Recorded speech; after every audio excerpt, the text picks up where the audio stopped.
Hello, this is T-Spud Productions, aka Tommyspud, and this is a wrestling rant video, kind of. Huh, let's see. What do these 6 wrestlers have in common with each other? These 6 wrestlers, and many more like them.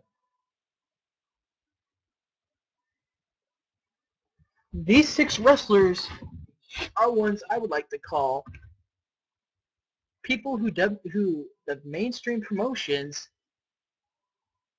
tried to push and then cut off their push like it was nothing ever. Now, of course, some people here actually have one gold, cough, cough, Joe and Swagger, and Joe is actually looking to a decent job for his push this time. But here's the problem that I have with wrestling as a whole. WWE tries so many things, and I mean, mainstream wrestling tries so many people. They push so many people, and then some people, for reasons that I do not know, they just can't come through with the push. They cannot push them to the upper echelon. They cannot push them to what the spot where they should be. Now, if this is because pushes have failed in the past by several superstars, Cop, Great Khali, but all 6 of these guys, maybe not Santino as much, but I'm pretty sure at least 5 of these guys should be higher on the card than they are, and should be higher on the card than some certain individuals that are wrestling currently. For example, Santino is the U.S. champion. He was going to beat Daniel Bryan at Elimination Chamber. He looked good against Daniel Bryan at Elimination Chamber. Yet this push as second place didn't really net him anything at all. Why? I understand why not WrestleMania, but why just not in general? He didn't get anything off that. Pretty much. Swagger, former World Heavyweight Champion. Are they treating him like a World Heavyweight Champion? No, they're not. Because he's been regulated to pretty much, mid-card title status and tag team partner of Dolph Ziggler. Ziggler, on the other hand, is one guy that they're pushing well right now, but he has suffered the same fate. He's been pushed to the main event before, but they just can't put him over.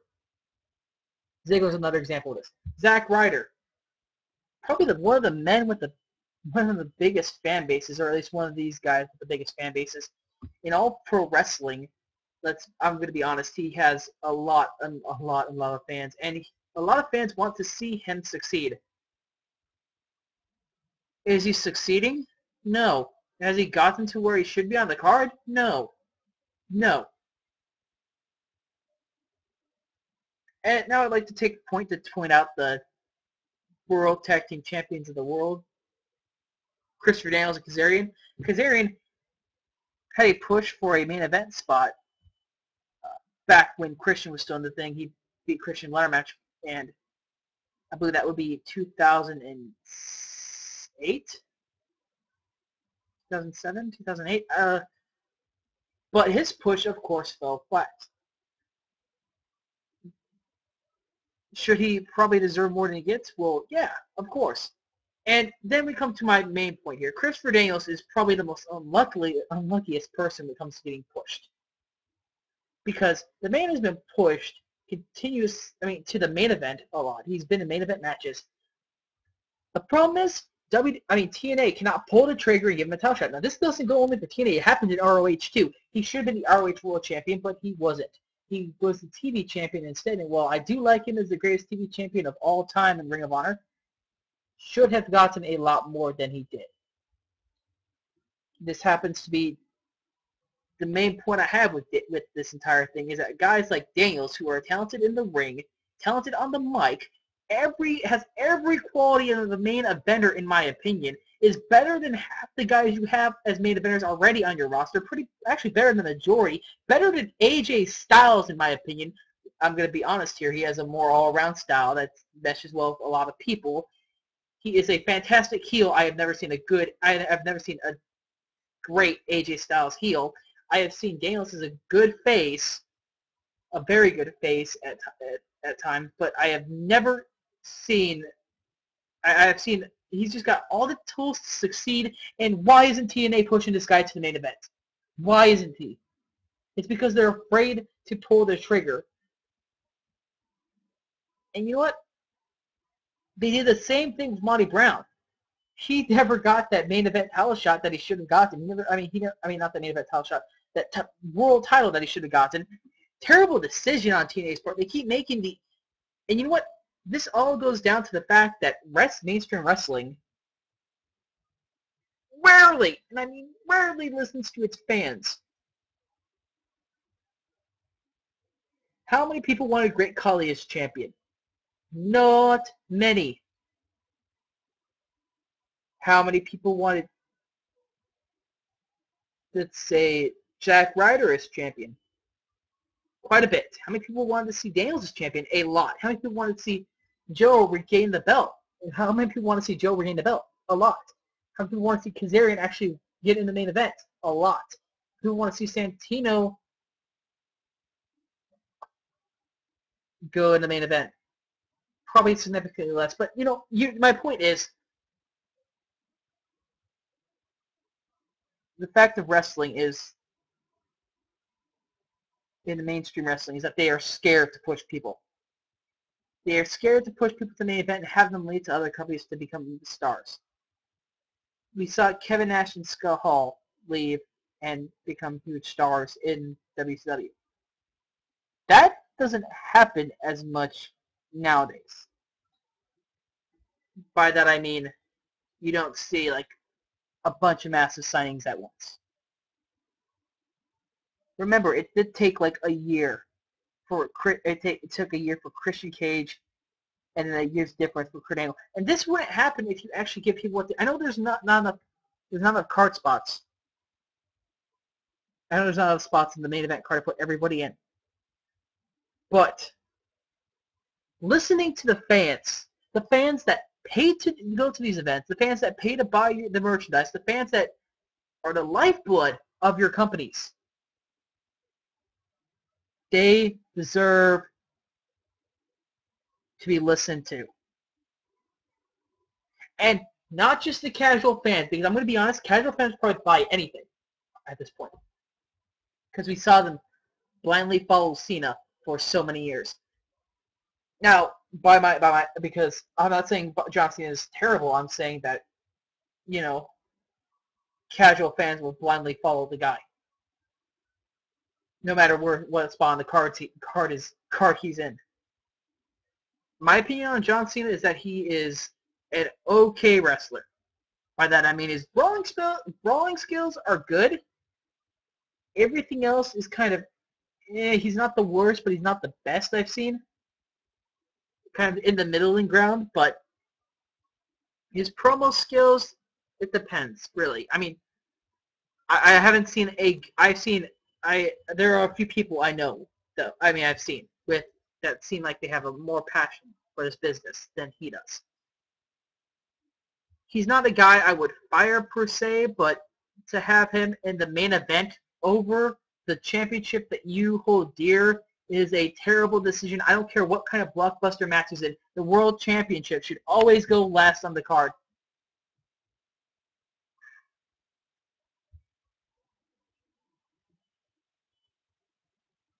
And this is not, and you know what? Wrestling, in fact, in recent months has actually made a lot of decent strides. But, for example, the push of Daniel Bryan, the push of CM Punk, the push of Austin Aries, the push of Bobby Roode. But that question remains, why not these guys? Why not the guys that should get, why not push the other guys that should get pushed? Why push guys like Rob Van Dam and Mr. Anderson, guys that are probably, that you could use to build up these guys, but they're instead hot in the main event. in the main event, pretty much keeping things stale. High up in the card, keeping the upper tier stale. I have not seen much variety in an upper tier really recently. I mean, in the past year or so. Well, a few names have changed. Bobby Roode, James Storm, Austin Aries. You still have Rob Van Dam, Kurt Angle, occasionally Samoa Joe. It's more difficult to name these in TNA. Sting, Jeff Hardy. I guess Bully Ray's a new name though, but in WWE, the interesting thing is most of the guys on that roster are still in the same spot that they were a year ago. Look at this. No, seriously, look at this. I mean, Big Show, main event. John Cena, main event. Randy Orton, main event. Well, upper tier.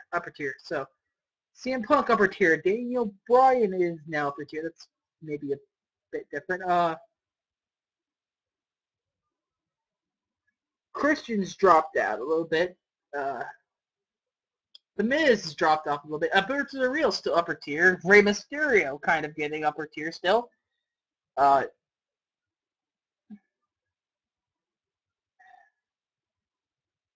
I wish I knew more names right now in my head, but my head is pounding this entire time.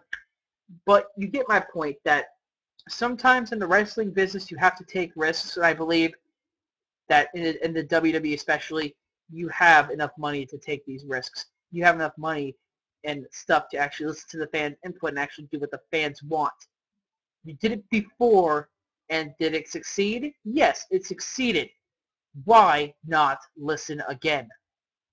Of course, that is my own opinion, and this video is now over because I fully believe that, well, actually, no, I'm going to say, if they do push these 6 guys higher to where they're supposed to be, I will be happy. But if they don't, then, they never listen to me anyway. So, if you agree with this video, please comment. If you don't, comment. Again, like I said in the last video, I will understand your opinion, but I won't necessarily agree with you. And you know what? Another example, MVP on SmackDown. MVP on WWE. Look at where he's at now in New Japan. Where he should be. He's wrestling in a G1. G1 is a high tier tournament. That's exactly where he should be. And that's it. Good night.